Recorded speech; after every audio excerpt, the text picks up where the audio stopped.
সুপ্রিয় শিক্ষার্থীবৃন্দ, উত্তল ও অবতল দর্পণ বৈশিষ্ট্যের ক্ষেত্রে উত্তল দর্পণে কখনো এটা আমার কাছে উত্তল দর্পণ আছে, আমি পুরো লাইট বন্ধ করে দিয়েছি, এই জন্য তোমরা দেখো যে শুধুমাত্র যে এটা পর্দায় ফেলা যায় কিনা। দেখো যে আমি কিন্তু এটা পর্দায় ফেলার কিন্তু যায় না।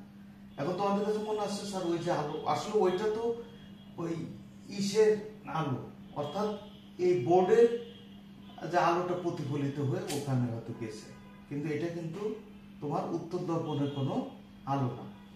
কিন্তু অবতল দর্পণের ক্ষেত্রে তোমরা দেখো, যদি এটা অবতল দর্পণ, এই যে আমার হাতে অবতল দর্পণ, অবতল দর্পণের ক্ষেত্রে ওই দেখো এই যে এটা আলো, এই যে নড়তেছে এটা আলো।